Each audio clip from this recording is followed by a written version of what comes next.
Presenting the New Jerusalem as a cube and 1,500 miles high never really made sense to me. And that's why in the last video, I gave a few reasons why I think it is actually the shape of a pyramid. Now, in this video, I'm going to give some reasons why I think it is much smaller in size.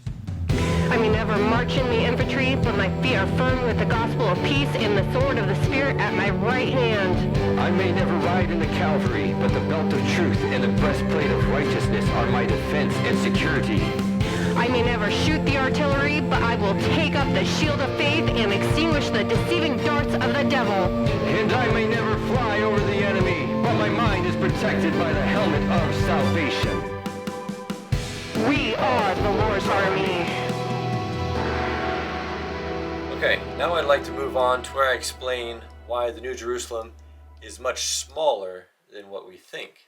I'll read that verse again in Revelation 21, verse 16. The city is laid out as a square. Its length is as great as its breadth. He measured the city with his reed, 12,000 furlongs. Its length, breadth, and height are equal. So there are different translations. Some say stadia, some say furlongs. But for simplicity's sake, we're going to go with miles and kilometers. And all you need to do is a quick Google search and say, how long is a stadia or how long is a furlong? And you'll find out. So I already looked it up for you on Google, and I rounded the numbers just to keep it more simple. We have 1,500 miles and 2,400 kilometers. So in ancient times, as well as even today, when they measure the city, they measure its circuit. And there's a man called Herodotus, who is an ancient Greek you can look up and see how he measured cities. Now, first I'm going to give you an easy example of what I'm talking about. So let's take a square city, and the wall is a square. So if I said that the walls of the city were 400 miles, would I mean that each wall is 400 miles? Or would I be saying that the walls, all of them, are 400 miles? What I mean is each wall is 100. But the circuit of the wall is 400. 100 plus 100 plus 100 plus 100 equals 400. So if I say the walls of the city are 400 miles, I don't mean 400 on one side, 400 on the other. I mean 100 on each side. So do you see where I'm going with this? Now, instead of 1,500 miles for just one side, because that's half of America, people, which is okay. God can make as big a city as he wants. But that's also 1,500 miles, boom, out into outer space. And that's hard for me to wrap my brain around. So instead of 1,500 miles on one side, we can at least divide that by four sides, and we get a much smaller number, much easier to wrap our brains around. 375 miles.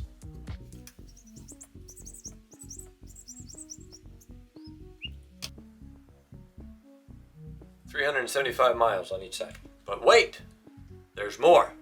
We have a shape of a square, but what we need is a shape of a pyramid. So let's make this 3D.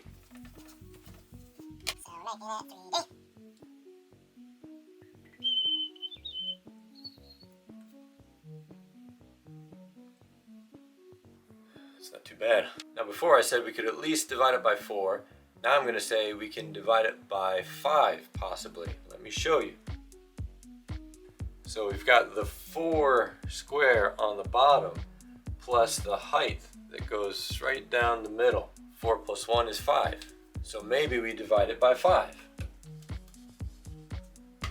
And we get 300. I can do that one in my head. But wait! But let me present one more possibility, which I think is the most likely. Because you count the size of a pyramid. You have the 4 on the bottom, and then you have the 4 sides that go up to the top. The 4 edges, if you will. 4 plus 4 is 8.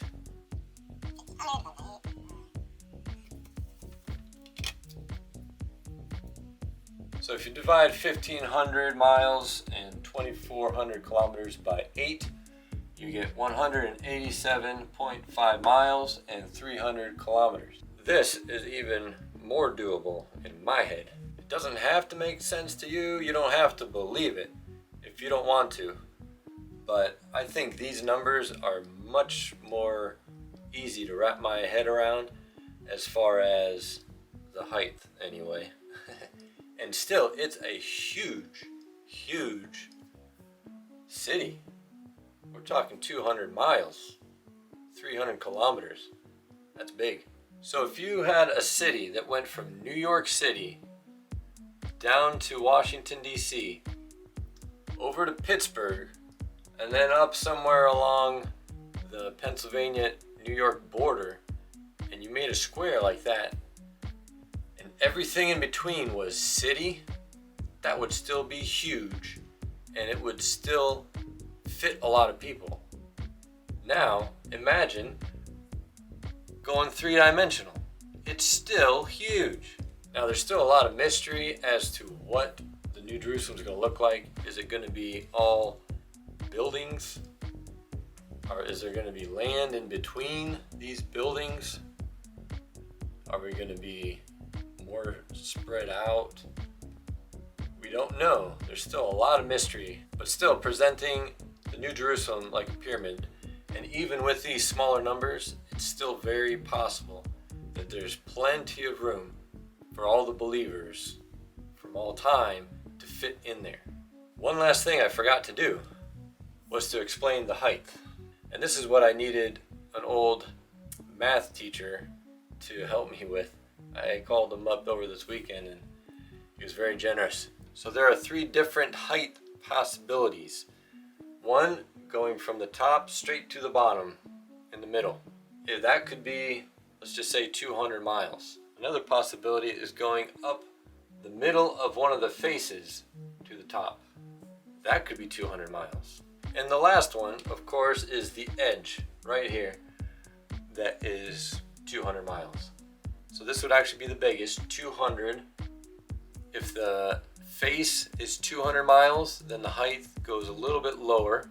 And then if the edge of the pyramid is 200 miles, then the height drops even a little bit more.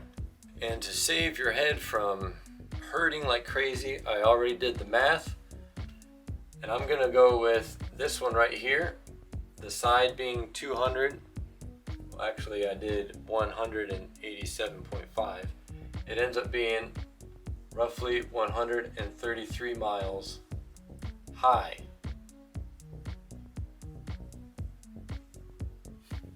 So in the center here, I'm going to put 133 miles for how tall it is. And that, for me, just helps me even more. You know, instead of 1,500 miles out into space, all of a sudden we're down to 133. Now to put that in comparison, Mount Everest, the tallest mountain in the world, is over 8 miles tall. And this is still 16 times greater than Mount Everest. Still huge. So I'm no scientist, but I looked up the different levels of atmosphere and how many miles and kilometers they are in between. This next part I did in kilometers because that is what the whole world goes by, apart from America. Get on board, America. And this height here, 213, actually falls in the thermosphere. The thermosphere is 80 to 700 kilometers. So actually, that's on the lower end of the thermosphere. And beyond the thermosphere is the exosphere. So we're at least still in the thermosphere, like it's heaven on earth, right?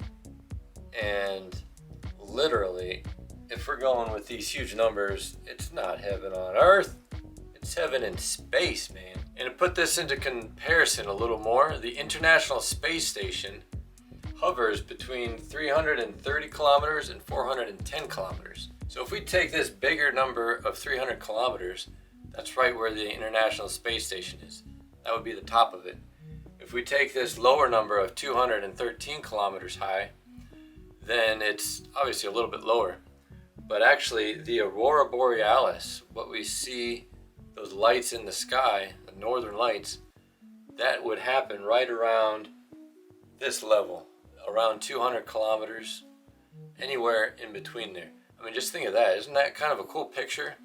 If we look up to the sky, and where we see the Aurora Borealis is actually, boom, that's where we're going to see God on his throne.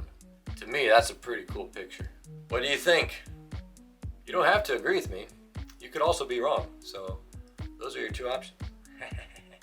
But seriously, I'd like to hear your thoughts on this. Does it make more sense having these smaller numbers than these bigger numbers? Does what I said about a circuit and the numbers being applied to the circuit, dividing by 4, does that make sense to you?